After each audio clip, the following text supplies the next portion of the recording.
السلام عليكم ورحمة الله وبركاته، إزيكم يا جماعة عاملين إيه؟ يا رب كلكم تكونوا بخير، تعالوا بقى النهارده أكلتنا يعني بُصّوا كده حاجة كده من الآخر بجد عظمة، كشري البيت، ما فيش أحلى ولا أجمل منه، وخلّينا متفقين إن ما فيش أحلى ولا أجمل من أكل البيت. يالّا نسمّي الله ونصلّي على الرسول، اللهم صل وسلم وبارك على سيدنا محمد صلى الله عليه وسلم. ولو أنتِ أول مرّة تشوفيني ما تنسيش الاشتراك في القناة واللايك عشان يوصل لِك كل الفيديوهات اللي أنا هانزّلها، وإن شاء الله قناتنا تكبر بيكم. النهارده بقى هنعمله كده بخطوات سهل وسريع ومش هياخد معاكِ أي وقت خالص، يعني ما تقوليش بقى ده بياخد وقت ولا الكلام ده كله، بُصّوا يا بنات هيخلص معاكِ بكل سرعة وسهولة. أول حاجة طبعًا بنحمّر البصلة عشان ناخد الزيت بتاع البصل نبتدي اللي إحنا نكمّل بيه بقية الكشري.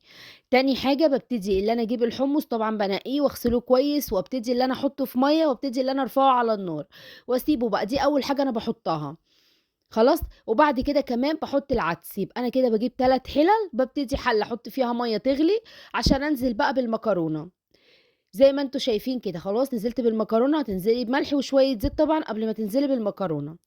وتاني حاجة ابتديت اللي أنا حطيت الحمص طبعًا زي ما قُلت لِك هتنقّيه وهتغسليه وهتبتدي اللي أنتِ ترفعيه على النار، وبعد كده كمان هتسيبي بقى العدس كمان يستوي، هتنقّيه برضه وتغسليه وهنبتدي برضه اللي إحنا نرفعه على النار، يبقى إحنا حاطين على العدس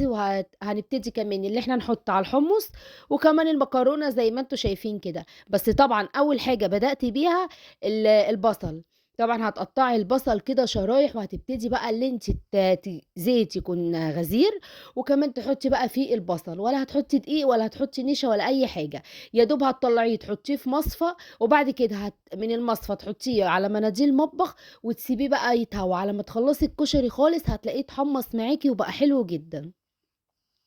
خلاص يبقى إحنا كده عملنا البصل عشان زي ما قُلت لكم هنبتدي اللي إحنا ناخد الزيت نعمل بيه بقية الأكل بتاعنا، وخلاص هنا كانت المكرونة كمان استوت معايا آآ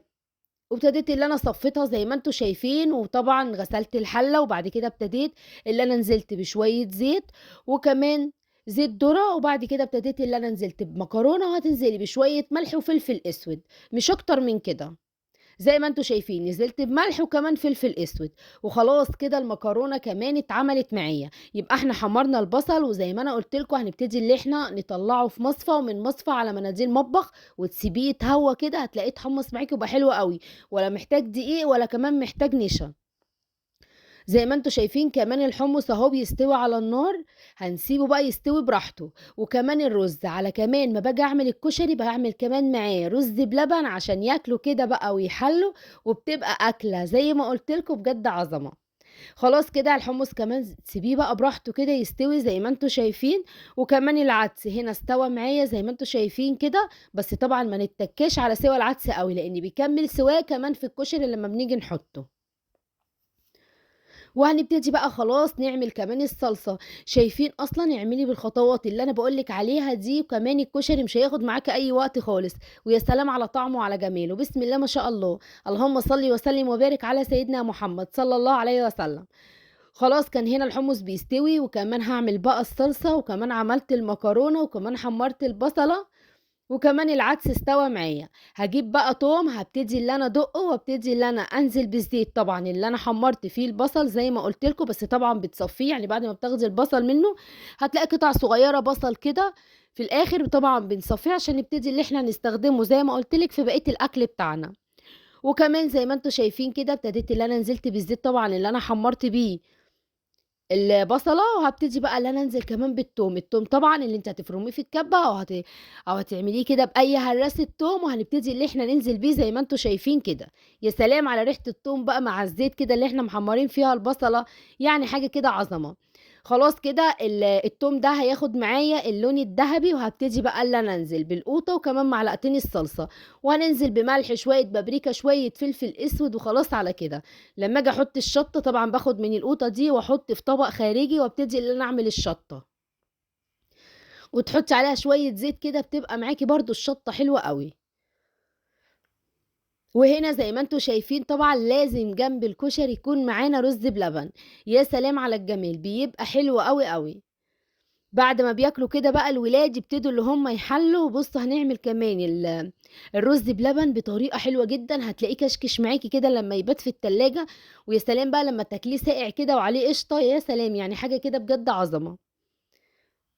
وكان خلاص هنا الصلصة بقى ابتدت اللي هي كمان هاسيبها بقى اللي هي تتسبِّك معايا، طبعًا مش بتتسبِّك اللي هي تتقل أوي، لأ يا دوب تاخد غلوتين، وبابتدي اللي أنا أوطّي عليها عشان تبقى ولا تقيلة ولا هي خفيفة، وأعرف اللي أنا أحطها كده على وش الكشري وما تبقاش تقيلة معايا، يبقى هننزل بشوية ملح، فلفل أسود وبابريكا وهادّيها غلوتين وابتدي اللي أنا أوطّي عليها على ما أخلّص بقى بقية الأكل، هيكون خلاص كمان الصلصة اتعملت معايا. وطبعًا وأنا باحط القوطة كده هابتدي كمان هتنزلي بشوية قوطة ونُص معلقة صلصة على كمان على حمص الشام، وتحطي له كمان الملح بعد ما يستوي،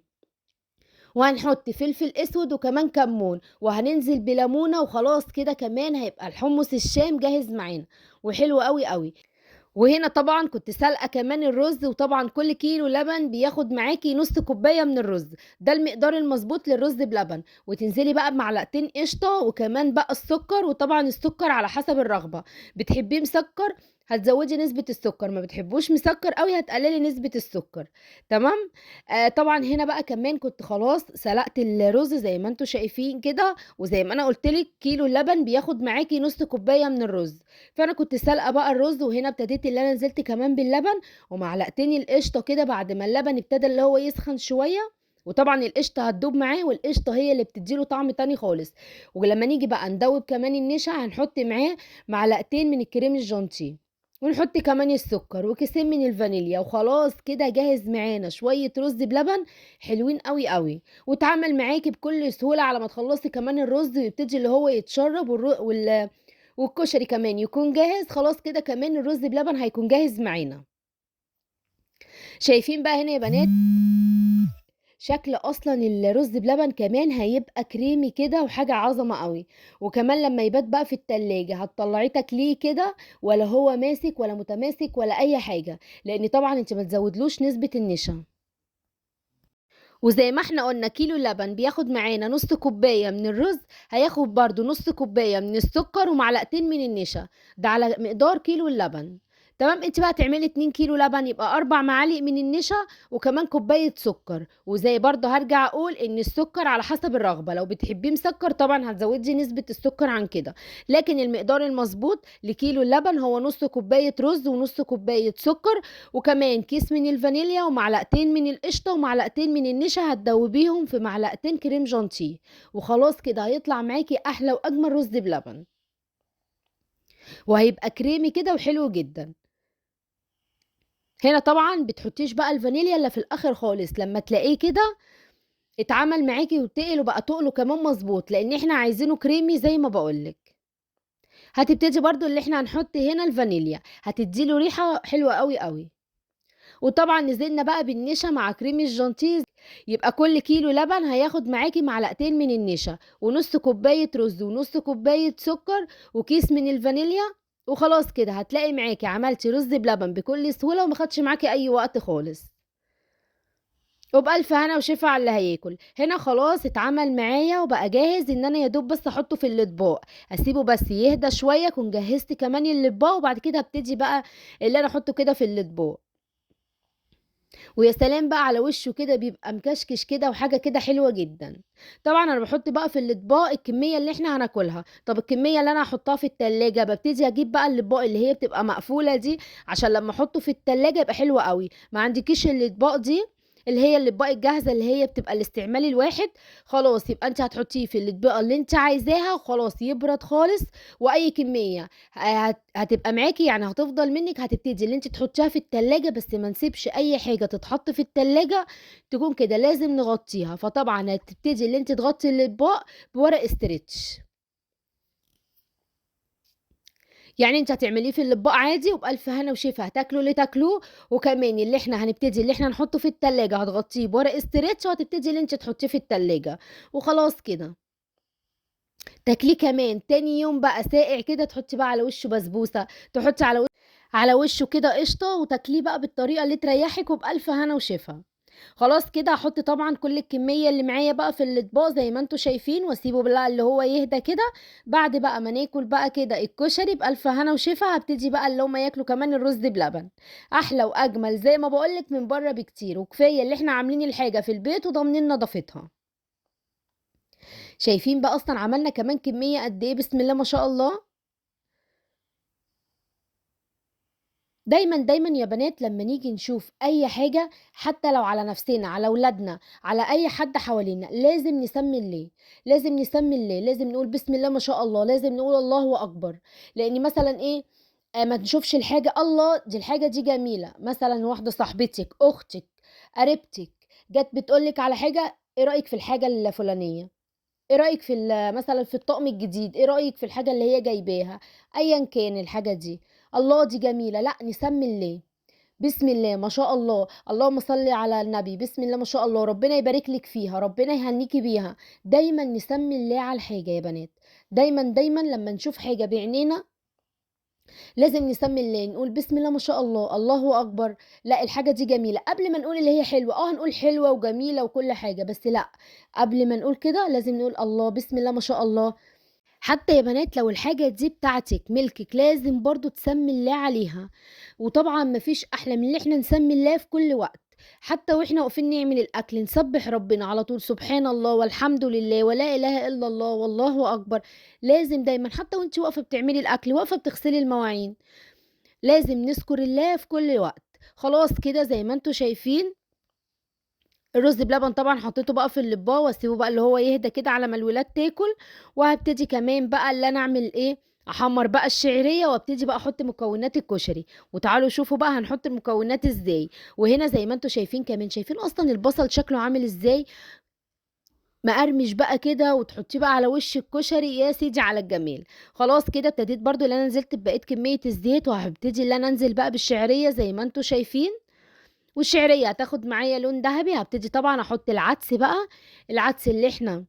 سلقناه، وابتدي كمان أحط بقى الرز، وخلاص كده، هنبتدي ننزل بإيه بقى هيدّي طعم للكشري حلو أوي، بمعلقتين 3 من العدس الأصفر، أو شوية كده من العدس الأصفر. تمام، طبعًا أهي الشعرية خلاص خدت معانا اللون الدهبي، وهابتدي كمان اللي أنا أنزل بالعدس زي ما أنتم شايفين، وبعد كده هابتدي كمان اللي أنا أنزل بقى بالرز، وهننزل بشوية صغيرين أوي من العدس الأصفر، جربيها وهتعجبِك جدًا، العدس الأصفر بيدّي طعم للكشري حلو أوي. خلاص شايفين بقى الشعرية أصلًا خدت معانا لون دهبي حلو إزاي، وابتديت اللي أنا نزلت بالعدس طبعًا بعد ما سلقته، وابتديت كمان اللي أنا نزلت بالرز زي ما أنتم شايفين كده، وهانزل بشوية عدس أصفر، وابتدي بقى اللي أنا أسقي الكشري بتاعي، بس قبل طبعًا ما أسقيه باحط الملح عشان أدّي له كده تشميعتين مع الملح، وابتدي بقى اللي أنا أسقيه بالمَيّة زي ما أنتم شايفين كده، وخلاص يتشرب معايا، ابتدي اللي أنا أوطّي عليه وأسيبه بقى كده يستوي، وخلاص كده اتعمل معايا.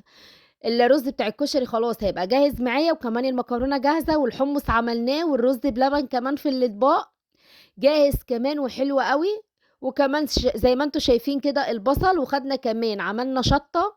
طبعًا اللي بيحب بقى الكشري spicy كده يبتدي بقى اللي هو يحط الشطة ويا سلام،